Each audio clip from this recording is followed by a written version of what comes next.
Hello guys, আসসালামু আলাইকুম। তো তোমরা সকলে কেমন আছো? আশা করছি তোমরা সকলে অনেক ভালো আছো, সুস্থ আছো। আলহামদুলিল্লাহ আমি অনেক ভালো আছি, তো সুস্থ আছি। আজ হচ্ছে রবিবার, তো নতুন আমি একটা ব্লগ নিয়ে চলে এসেছি। তো দেখতে পাচ্ছ এখানে রবিবার মানে হচ্ছে আমাদের মার্কেটিং করার দিন। তো এখানে সকাল সকাল উঠে নিয়ে এই যে নিজে রেডি হয়ে নিচ্ছি বাজারে যাব বলে। তো বাজারে আমি রবিবার করে যাই না খুব একটা, যেহেতু আহানের পাপা আর আমাদের একটা কারিগর যাই, দুজনে গিয়ে বাজারটা কিন্তু করে নিয়ে আসে। তো আজ একটু মনটা চাইলো যে না একটু বাজারে যাই, একটু ঘুরে আসি, যেহেতু এখানে বৃষ্টি হচ্ছে, খুব একটা বাইরে বার হওয়া আমার হচ্ছেই না বলতে গেলে। তো তার জন্য একটু সকালবেলা বেরোবো ভাবলাম, যেহেতু আজকে সানডে, ওর কাজ কিন্তু আছে, কোনো সানডেতে থাকে কোনো সানডেতে আবার থাকে না। তো আজকে কিন্তু ওর কাজ আছে, যেহেতু আমি বিকালে কিন্তু বার হতে পারবো না। আর বৃষ্টি হচ্ছে, কখন কোন সময় বৃষ্টি আসবে বলার কিছু নেই। তো সকালে আহানের বাবা বললো চলো তাহলে আমরা দুজনে গিয়ে বাজারটা করে নিয়ে আসি। তো আজ চলে গেছিলাম কেরালার বাজার করতে। তো কেরালার মার্কেটটা কেমন চলো তোমাদেরকে একটু ঘুরে দেখাই। এই যে বাসে আমরা উঠে পড়েছি, এখানকার বাসে না সব বাসগুলোতে খুব সুন্দর টিভি লাগানো থাকে, তারপরে সিসি ক্যামেরা থাকে। এই যে দেখতে পাচ্ছ বাজারে চলে এসেছি, আমরা কিন্তু ব্রেকফাস্ট করে নিয়েছি, এসেই ব্রেকফাস্ট করে নিয়ে এই তো বাজারে ঢুকে পড়েছি। এসে আহানের বাবা কিন্তু সবজি কিনছিল, এই যে আমি দাঁড়িয়ে একটু কিছু ভিডিও ক্লিপস নিয়ে নিলাম আর কি। তো এই যে এই ছেলে দুটো আহানের সাথে খুবই আর কি করছিল, কথা বলছিল। আর এখানকার মানে সবজিগুলো এতটা সুন্দর, আজ মানে ফ্রেশ ফ্রেশ কিন্তু সবজি তুলেছিল আজ। তো এটা দেখতে পাচ্ছ, এটা কিন্তু কেরালার ত্রিশুর একটা কিন্তু বিফের দোকান। বিফ আছে, চিকেন আছে, এখানে দেখতে পাচ্ছ ফিশের মার্কেট। এটা একদম অনেক রকমের কিন্তু এখানে ফিশ আছে, কাঁকড়া আছে, মানে অনেক সামুদ্রিক মাছ আছে। তারপরে এই যে দেখতে পাচ্ছ বাজার করে কিন্তু চলে এসেছি, অলমোস্ট বাজার করে এসে 11টার মতো বেজে গেছিলো, আমরা 8টা নাগাদ বেরিয়েছিলাম। তো এই তো দেখতে পাচ্ছ অলমোস্ট বাজার কিন্তু কমপ্লিট হয়ে গেছে আমাদের।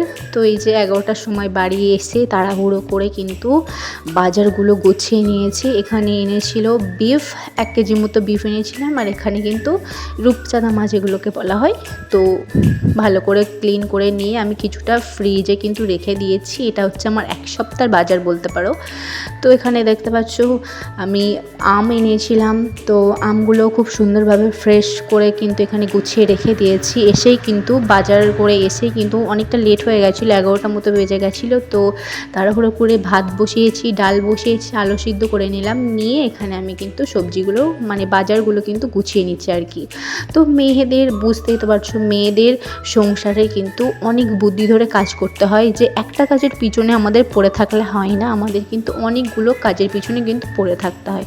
মানে একটা কাজ করতে করতে আর কি আর একটা কাজ কিন্তু আমাদের করতে হয়। তো এই যে রান্নাটা আমি কিন্তু অলমোস্ট ওখানে ভাত, তারপরে হচ্ছে আলু সিদ্ধ আর ডাল এগুলো বসিয়ে দিয়েছি। এবারে তোমরা ভাবছো নিশ্চয়ই যে এখানে বিফ রান্না হবে, তো এগুলো আবার কেন? আমাদের যে কারিগর সে হচ্ছে হিন্দু, সে বিফ খায় না, তো তার জন্য আমাদের এক্সট্রা আলাদা করে আমাকে কিন্তু ডাল আর আলু ছানা বলতে পারো, আলু ভর্তা আর ডিম ভাজা ওকে দেবো আজ সানডেতে। তো এই যে আমাদের জন্য কিন্তু আমরা বিফ রান্না করে নেব। আর মেয়েদের সংসার করতে গেলে কিন্তু অনেক বুদ্ধি ধরে কিন্তু চলতে হয়, একটা কাজ করতে করতে আরেকটা কাজ করতে হয়। তো এখানে আমি কিন্তু দেখতে পাচ্ছ খুব সুন্দরভাবে কিন্তু সবজিগুলো ফ্রিজে স্টোর করে রেখে দিলাম। এখানে আদা রসুন আমি কিন্তু সবই ফ্রিজে রেখে দিই, তাহলে খুবই মানে ভালো থাকে, যেহেতু বর্ষাকাল পচে যাওয়ার একটা সম্ভাবনা আছে। তো ফ্রিজে রেখে দিলে কিন্তু কিছুই হয় না। আর এখানে দেখতে পাচ্ছ অনেক মানে মুদিখানার বাজারও করে নিয়ে এসেছিলাম। তো এই যে কলাটা কিন্তু আমি ওপরে ফ্রিজের মাথার ওপরে রেখে দিয়েছি, ফ্রিজে রাখলে কিন্তু কলা পচে যায়। তো এখানে দেখতে পাচ্ছ কিচেনে চলে আসলাম। কিচেনে চলে এসে এখানে কিন্তু আলু পেঁয়াজগুলো খুব সুন্দরভাবে কিন্তু গুছিয়ে রেখে, এই যে দেখতে পাচ্ছ ফ্রিজে কিন্তু খুব সুন্দরভাবে সবজিগুলো আমি স্টোর করে এখানে রেখে দিয়েছি।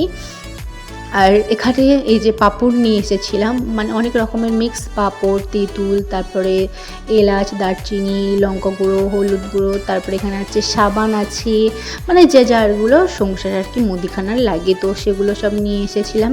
আর এখানে কিন্তু চানাচুর পাওয়া যায় না।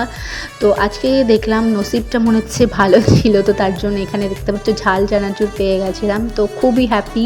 চানাচুর আমাদের কিন্তু বাঙালিদের বলতে গেলে ফেভারিট। তো চানাচুর, সয়াবিন, এই যে এখানে আছে সারপো, তো সবগুলো আর কি এখানে আমি কিন্তু গুছিয়ে এই যে বক্সের মধ্যে এই যে পেটিটা আছে, এটা কিন্তু ফ্লিপকার্ট থেকে আমার একটা অর্ডার এসেছিলো। তো সেই পেটিটায় কিন্তু আমি খুব সুন্দরভাবে কিন্তু গুছিয়ে রেখে দিই, আর পিঁপড়ে ওঠে না। তো তারপরে এই যে গুছিয়ে গেছি, আমি কিন্তু রান্নাঘরে চলে এসেছি।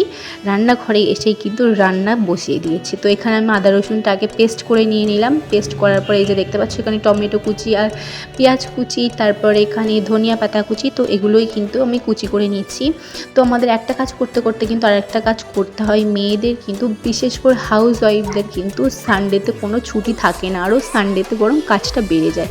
তো দেখতে পাচ্ছ সব কিছু কাটাকুটির পরে এই যে খুব সুন্দরভাবে কিন্তু ক্লিন করে নিচ্ছি আমি এভাবে।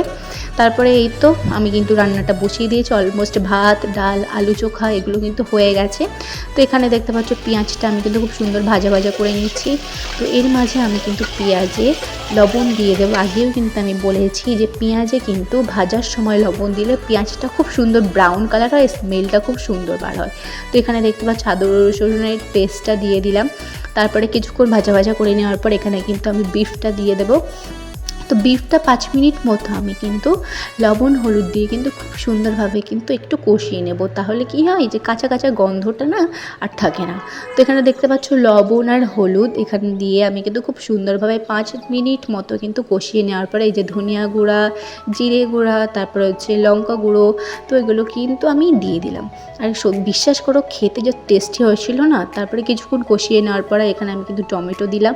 টমেটো দিয়ে খুব সুন্দরভাবে কিন্তু আরও কিছুক্ষণ 10 মিনিট মতো কষিয়ে নিয়ে এখানে এই যে পানি দিয়ে দিয়েছি আর ধনিয়া পাতা দিয়েছি আর একটু গরম মশলার পেস্ট। তো তারপরে ওটা বসিয়ে সিটি দিয়ে দিলাম, মানে সিটি দিতে দিলাম। তো এখানে দেখতেই পাচ্ছ আমার কিছু জামা কাপড় ছিল, তো সেগুলো পরিষ্কার করে তাড়াহুড়ো করে কিন্তু এখানে খুবই তাড়াহুড়ো করে কিন্তু মেলছিলাম। এইখানে আহানও আমাকে একটু হেল্প করছিল। তো তাড়াহুড়ো করে আহানকে এসে আবার গোসল করিয়ে ওকে কিন্তু আবার কিন্তু আমাকে খাওয়াতে হয়েছে, যেহেতু সে 8টার সময় খেয়ে গেছে। তো বাড়ি আসতে 11টা বেজে গেছে।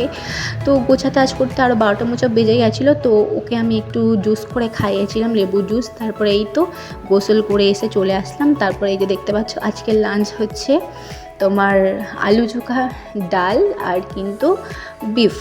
তো ভিডিওটা মাঝে তোমাদের যদি এতটুকু ভালো লেগে থাকে প্লিজ তোমরা কিন্তু একটা লাইক করে দেবে। তোমাদের একটা লাইকে কিন্তু আমাকে অনেক দূর পৌঁছাতে কিন্তু সাহায্য করে দেবে।